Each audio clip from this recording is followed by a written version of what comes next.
Bonjour à toutes et à tous, c'est Moniz, bienvenue sur ma chaîne. Je suis super contente de vous retrouver aujourd'hui pour une nouvelle vidéo. Je voulais aujourd'hui partager avec vous 10 habitudes pour apprendre à consommer moins mais mieux.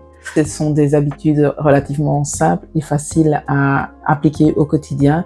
D'ailleurs, je pense qu'à la fin de cette vidéo, vous pourrez déjà commencer à les appliquer.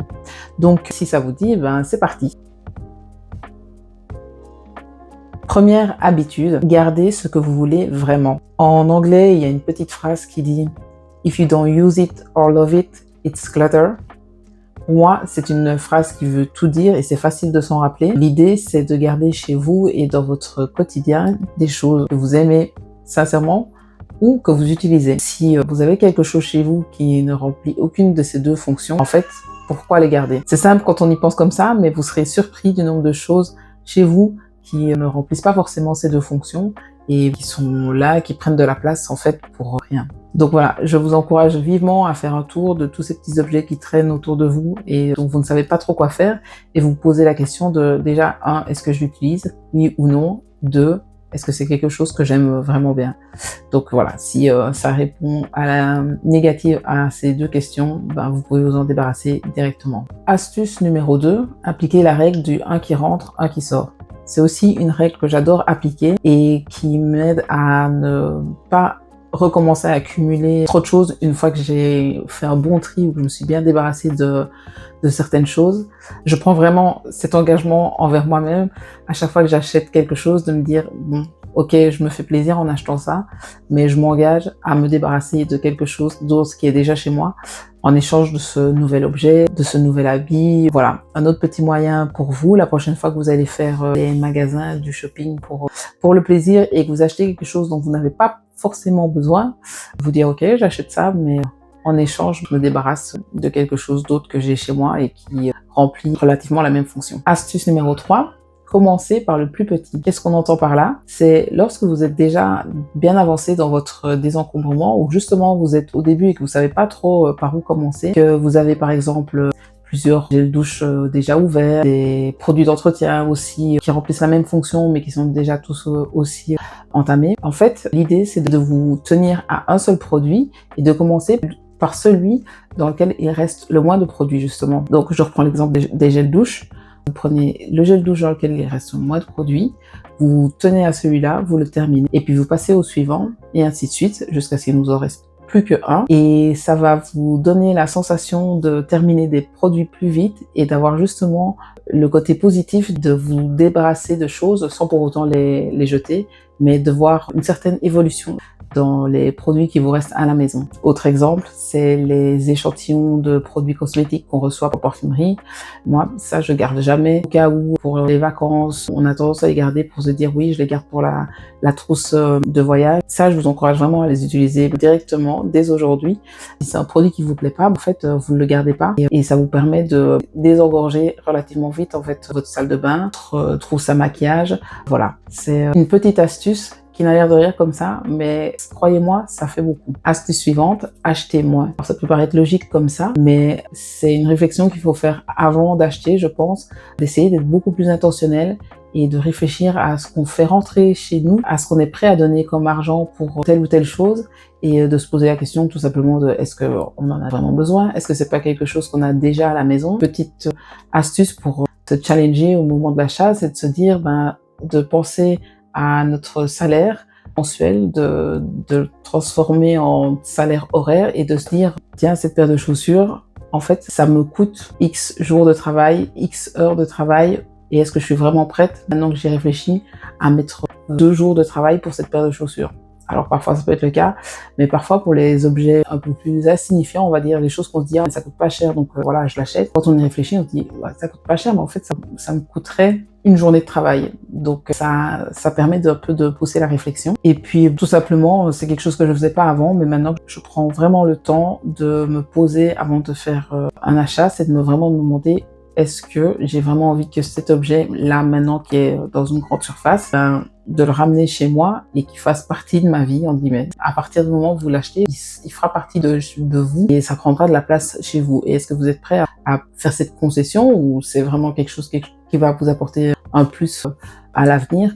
C'est toutes des petites réflexions qu'on ne fait pas toujours, mais qui sont intéressantes à faire la prochaine fois que vous voulez acheter quelque chose. Astuce suivante, qui est un peu en lien avec la précédente, c'est d'être sélectif. Je vous encourage vraiment à être sélectif et à être exigeant de nouveau avec ce que vous choisissez d'acheter, dans le sens où c'est toujours plus intéressant de privilégier la qualité à la quantité. Et si vous vous dites que sur le moment même, à l'instant T, vous n'avez pas le budget pour acheter la version de la meilleure qualité de l'objet que vous souhaitez acheter, c'est peut-être que vous ne devez pas l'acheter maintenant. Donc vous donnez un peu de temps et quand vous aurez le budget pour acheter vraiment la meilleure qualité, ce sera le bon moment. L'exemple le plus parlant, ce sont les habits avec la fast fashion. On a maintenant tendance à avoir des références de prix pas toujours réalistes par rapport à ce qu'on consomme. Ça peut être intéressant de prendre le temps de se dire, est-ce que ce pull que je souhaite acheter parce que là il me fait envie à l'instant, il n'y a pas une version de meilleure qualité et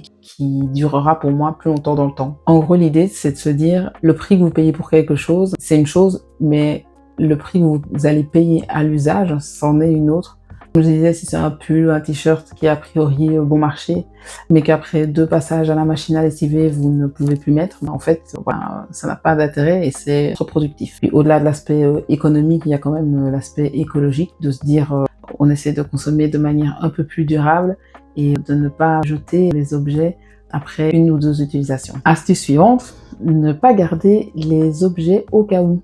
Ce qu'on appelle l'encombrement de secours, ce sont tous ces petits objets que vous avez chez vous, que vous gardez au cas où un jour vous en auriez peut-être besoin. Donc la première chose, c'est de se dire que si vous avez quelque chose chez vous que vous n'avez jamais utilisé depuis que vous l'avez ou une fois et que vous n'y avez plus jamais touché, il y a de fortes chances que vous n'en ayez jamais besoin. Ça, c'est une chose. Et la seconde chose, c'est qu'on vit une époque formidable où on peut trouver quasi tout le temps, partout. Donc une règle facile à appliquer, c'est la règle des 20-20. L'idée, c'est de se dire que l'objet que vous gardez juste au cas où, s'il coûte moins de 20 € et que si vous deviez le racheter là maintenant, vous pourriez le trouver en moins de 20 minutes, c'est pas la peine de le garder juste au cas où. Alors l'idée, c'est pas de tout jeter et de se dire c'est pas grave, je peux tout retrouver sur Amazon en moins de 20 minutes, mais c'est plutôt d'arriver à faire un certain tri dans des objets dont vous n'avez aucune utilité et qui vous encombrent tout simplement sans but particulier. C'est vouloir dire que c'est quelque chose que vous pouvez trouver facilement chez un membre de la famille, chez des voisins,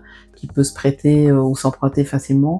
Ça ne veut pas forcément dire de racheter l'objet, mais tout simplement de ne pas garder des choses dont vous n'avez vraiment aucune utilité et que vous gardez simplement au cas où. Astuce numéro 7, faire du désencombrement une habitude. C'est l'astuce qui me tient le plus à cœur parce que c'est effectivement quelque chose qui peut paraître très naturel pour beaucoup. Maintenant, une fois que vous aurez vraiment eu ce déclic et que vous serez lancé là-dedans, l'idée c'est de faire chaque jour ou de manière relativement régulière un petit peu pour ne plus jamais vous retrouver dans une situation où vous vous sentez vraiment dépassé parce qu'il y a trop à faire d'un coup. D'ailleurs, je pense faire une vidéo sur désencombrement, comment le faire de manière efficace et durable, donc ça vous persiste dans le temps. Et une des idées, c'est de justement de prendre le temps de le faire un petit peu tous les jours et pas de laisser la tâche s'accumuler parce que voilà, c'est le meilleur moyen pour se décourager. Je vous invite vraiment à faire du tri relativement régulièrement dans vos affaires au quotidien. Astuce numéro 8, trouvez votre uniforme. Trouver votre uniforme, c'est trouver les habits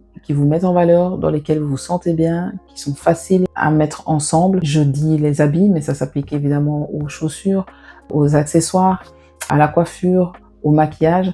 Vraiment trouver ce qui vous va, ce qui vous met en valeur de manière générale et vous y tenir tout simplement. C'est vraiment une façon de réduire sa charge mentale et de pas vous prendre la tête dans des choix quotidiens en fait. Une fois que vous avez trouvé ce qui vous va, je vous encourage tout simplement à vous y tenir et à pas chercher midi à 14 h en fait. Conseil suivant pour consommer moins mais mieux, c'est de privilégier les expériences au matériel. Lorsque vous devez faire un cadeau à quelqu'un ou à vous-même, pensez à offrir un massage, un restaurant, une sortie, un concert, plutôt qu'un objet matériel.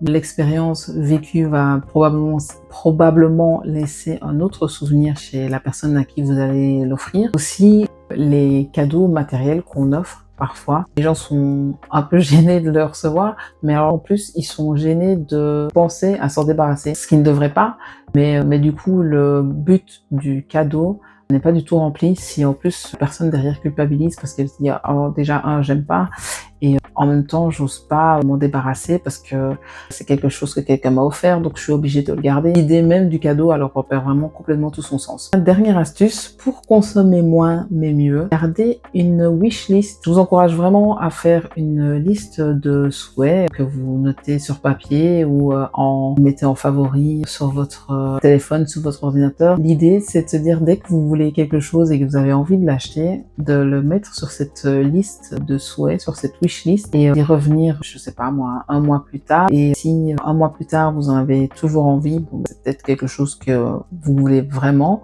et il s'agit plus d'un achat impulsif. Pour les achats moyens, je pense qu'un mois ça peut être une bonne durée d'attente. Pour les achats plus gros, vous pouvez dire que vous le mettez sur la wishlist pour beaucoup plus longtemps. Mais en tout cas, ça c'est vraiment le meilleur moyen pour ne pas succomber aux achats sous l'impulsion. Voilà, c'était mes 10 conseils pour consommer moins mais mieux. J'espère que vous aurez appris quelque chose aujourd'hui. Si c'est le cas, n'hésitez pas à mettre un petit pouce bleu sous la vidéo. Ça m'aide beaucoup pour le démarrage de ma chaîne. Je suis curieuse de savoir ce que vous avez pensé de ces 10 petites astuces. S'il y en a que vous faites déjà chez vous régulièrement ou s'il y en a auxquelles vous n'y avez jamais pensé et que vous pensez mettre en application dès maintenant. Je suis vraiment curieuse de le savoir, donc n'hésitez pas à le mettre aussi en commentaire. N'hésitez pas non plus à vous abonner si ce n'est pas encore fait. Et quant à moi, je vous retrouve très bientôt pour une prochaine vidéo.